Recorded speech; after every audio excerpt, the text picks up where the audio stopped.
Күндөрдүн биринде Фатима Захра энебиз балагат жашына жеткен убакта кардарлар кимге берет болду экен деген ойдо болуп калышат. Абу Бакир Сыддык Фатима энебизге жуучу койгондо Расулуллах жакшы хук мүнөз менен кечирим сурады. Анын артынан Умар ибн Хаттаб разияллаху анху жуучу койду эле Расулуллах ал сахабага деле ошол жоопту берди. Эми баарына кызык болуп калды. Эгер Абу Бакирге бербесе, Умарга деле бербесе, анда Фатиманы кимге берет болду экен деген ойдо болуп калышат.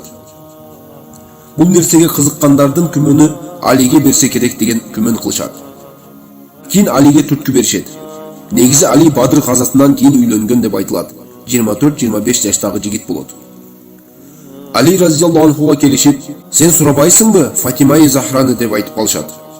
Ошондо Али разияллаху анху айтат: Абу Бакир жана Умардан кийин мен баргандыгым кандай болуп калат экен дейт. Абу Бакир жана Умардан кийин аларга бербеген мага берет бекен деп айтат. Тиги күттөп жаткандар айтат: эмнеге сага бербейт экен? Акыры сен Расулуллахка эң жакын сахаба сен болсоң, Расулуллахтын үйүндө чоңойгон болсоң, Расулуллах сенин атаңдын үйүндө чоңойгон болсо, исламга биринчи болуп киргендердин бири сен болсоң, апаң Расулуллахка караган болсо, Расулуллахтын аялы сени чоңойткон болсо, сен Расулуллахтын тарбиясында чоңойгон болсоң, жана сен эң биринчи мусулман болгондордун бири болсоң деп айтышат. Али разияллаху анхунун апасы, атасы жок болгондугунан үгүттөгөн адамдардын сөзүнөн туйгуланып, Фатима Захра энебизди сураганда Расулуллахтын үйүнө өзү барат. Салам берип, Расулуллахтын алдына отурат. Эми өзүңөрдү ушул жерде бир элестетип көрүңүздөрчү. Силер болсоңуз кандай абалда болот элеңер? Расулуллахтын алдында 24-25 жашка толгон Али отурат. Али Расулуллахка салам берип, уялгандыгынан жерди карап, унчукпай отуруп калат. Өзү жуучу болуп келген. Кимдин үйүнө? Албетте Расулуллахтын үйүнө. Кимди сурап келди? Албетте Фатима Захра энебизди сурап келди. Субханаллах. Расулуллах аны сезип, Алиди бир маселе менен келгендигин жана айта албай жатканын ортодогу кычалатты көтөрүү үчүн Расулуллах Ибн Абу Талиб кандай маселеде келди деп сурап калды. Ошондо Али разияллаху анху Расулуллахтын кызы Фатиманы истеген элем деп жерге карап унчукпай туруп калат. Ошондо Расулуллах саллаллаху алейхи вассалам бул сөздөрдү угушу менен кубанып, "Кош келипсиң эй Али" деп унчукпай кайра туруп калат. Ошондо Али разияллаху анху эмне болгонун түшүнбөстөн акырын ордунан туруп чыгып кетет. Тиги күттөгөндөр сыртта күтүп турган болушат. Ошондо "Эй Али, эмне болду? Эмне болбоду?" деп сурап калышты. Ошондо Али разияллаху анху "Билбейм эмне болгонун. Мен Расулуллахка өз максатым айткан элем, кош келиптирсиң деп эле койду" деп айтат. Тиги күттөөчүлөр болду, сага бир сөз деле жетет эле, сага эки сөз айтыптыр, кут болсун деп баары кубанышты.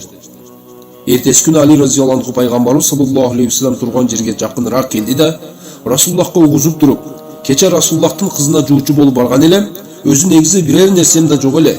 Бирок жакындык мээри менен үмүттөнгөн абалымда барган элем" деп айтат. Ошондо ал сөздөрдү Расулуллах угуп туруп, "Эй Али, бери кел" деп чакырат. "Эмнең бар?" деп сурайт.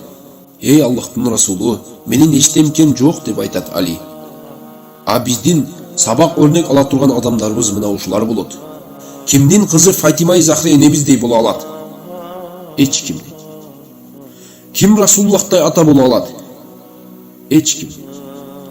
Расулуллах эч нерсеси жок болгон Алиге берип жатат кызын. Ырыскы Аллахтан деген кармануусу ордунда болгон зат Алиден эмнең бар?" деп сурады Расулуллах. Али эч нерсем жок, эй Аллахтын Расулу деп айтат. Андан Расулуллах: "Мен берген темир соот кана?" деп сурады. Согушта коргонуу үчүн кие турган соот. Али үйдө турат, эй Аллахтын Расулу деп айтканда, "Барып алып кел ошону" деп Расулуллах буйрат. Али разияллаху анху тездик менен барып соотду алып келгенден кийин Расулуллах аны базарга алып барып сатып келүүсүн буйруду. Соотту Усман ибн Аффан сатып алат 470 дирхамга. Али разияллаху анху ошол дирхамдарды алды да Расулуллахтын алдына алып барып койгондо, Расулуллах бул дирхамдарды өзүнүн маарифтүү колдору менен алып, бир бөлүгүн Билал разияллаху анхуга берип, жыпар-жыттуу нерселер сатып алып келди деп айтат. Калган бөлүгүн Умму Салама энебизге берип, келинге сарттагыла деп айтат. Фатима Захра энебиздин себи алар эмнелерден турат эле. Мына караңыз. Териден болгон бир жабынчык, кечинде үстүнө жабып жатышат эле, суук болсо. Ал эми ысык болсо астына салып жатышат эле. Бир эле жабынчык, башына коюп жатканга ичине курма жалбырагы салынган эки жастык, таш тегирмен, суу идиш жана 2 бош мешок кап. Мына ушул Фатима Захра энебиздин себи. Кийин пайгамбарыбыз саллаллаху алейхи ва саллям сахабаларын чакырып, кызы Фатима Захраны Али ибн Абу Талибке 400 күмүш махр менен сүннөткө ылайык никелеп бергенин жарыялап, аларды никелеп койду. Расулуллах саллаллаху алейхи ва саллям никени окуду да, андан кийин алардын акысына көптөгөн дуба жана бакыт, имандуу, салих жана салиха перзенттерден берүүсүн Аллах Тааладан сурап дуба кылды. Мына эми той башталды. Фатима Захра энебиздин валимасы, нике тою. Бул тойдун акырында эсе конокторго бир идишке курма коюлду. Али разияллаху анхунун туугандары бул окуяны чоң кубанычтуулук менен жана чоң майрам катары тосуп алышты. Жада калса күйөө баланын абасы Хамза ибн Абдул Мутталиб мына ушул курсанчылыкка 2 жандык союп, мединалыктарга зыяпат кылып берди. Ошол убакта Али разияллаху анхунун жашы 25-те, Фатима Захра энебиздин жашы 18 жашка толгон эле. Ошол себеп ар бир иште бизге сабак өрнөк болгон Расулуллах кызыны 18 жашка толгондо күйөөгө узаткан экен. Ошол себеп аябай жаш курагында күйөөгө берип жаткандар бир аз ойлонолу. Ошол себеп аябай жаш курагында кыздарын күйөөгө берип жаткандар бир аз ойлонолу. Анткени кыздарыбыз жана балдарыбызга турмуш жөнүндө жана күйөөнүн аялына жана аялы күйөөсүнүн бири-биринин үстүндөгү шар'ий акы-укуктарын билдирип коюшубуз керек. Ушул нерселерди билбегендиктен жаш убагынан турмуш куруп жаткан кыз жана балдарыбыз ажырашып үй бүлөлөрү бузулуп жатат. Тарыктагы мусулмандардын балдарына назар салсак, алар 14-15 жаштарында ислам армияларын жетектеген. Алардын 14-15 жаштагы балдары жана кыздары азыркы биздин 25-30 жаштагы балдар кыздардын акылына тең болгон. Эмне себептен? Анткени алар исламды толук үйрөнүп, толук амал кылгандыгынан. Умар разияллаху анху айтат го: "Эй мусулмандар, билип койгула, Аллах Таала бизди ислам менен азиз кылган үммөтпүз. Эгер азиздикти исламдан башка жактан издейт экенбиз, анда Аллах Таала эки дүйнө кор кылат" деп айтат. Азырчы биздин 20-25 жаштагы балдар кыздарыбыздын акыл аң сезимдери 11-12 жашар балдардын акыл эсиндей. Ошол себеп туугандар, ислам тарыхындагы сахабалар, табейиндер, таба табейиндер, салих жана салихиндерге бир назар салсак, алар кандай болушкан, балдары кандай болушкан? Биз азыр ислам дини бизден алысташып кеттик. Исламга кайталы туугандар. Али разияллаху анху үйлөнүп нике окуткандан кийин аялы Фатима Захра энебизди өзү ижарага алган батирге алып кетет. Баары күзөтүп барышат.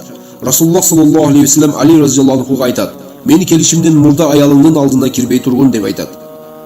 Кийин пайгамбарыбыз келди да бир идишке суу алып келүүсүн буйруду. Суу алып келингенден кийин Расулуллах колун сууга малып, ошол суу менен Али разияллаху анхунун көкүрөктөрүнө жана пешенесин сылады.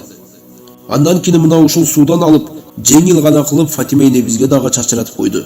Кийин дуа кылды: "Эй Раббим, аларга береке бергин, жана үстүлөрүнө береке жаадыргын. Алардын никелерин берекелүү кылгын. Алардын зурияттарына береке насип эткин" деп дуа кылгандан кийин Фатима энебизге айтат: "Эй кызым Фатима, мен сени өзүмдүн жакындарымдан, мага эң сүйүктүү болгон адамга сени никелеп берип жатам. Туган уруктарымдын ичинен мага эң сүйүктүү болгон бул Али" деп айтып жатат. Бул дагы бир пайгамбарыбыз саллаллаху алейхи ва саллям Али разияллаху анхуну канчалык кадырлаганы жана Али разияллаху анхуну урмат сыйын көрсөтүп жаткандыгы эле. Расулуллах айтат: "Мен сени эй кызым, өзүмдүн тууган уруктарымдын ичинен эң сүйүктүү адамыма сени никелеп берип жатам" деп айтат. Бул нике Мухаммад саллаллаху алейхи ва саллямдын Хадича энебизге үйлөнгөндөн кийинки эң жакшы нике болду. Эң жакшы нике Хадича энебиз менен пайгамбарыбыз саллаллаху алейхи ва саллямдын никеси болгон. Андан кийинки орунда турган биринчи нике Али каррамаллаху важху жана Фатима Захра энебизге болгон никеси болгон. Субхана раббика раббил иzzati amma yasifun ва саламун алал мурсалин валхамдулиллахи раббил аламин.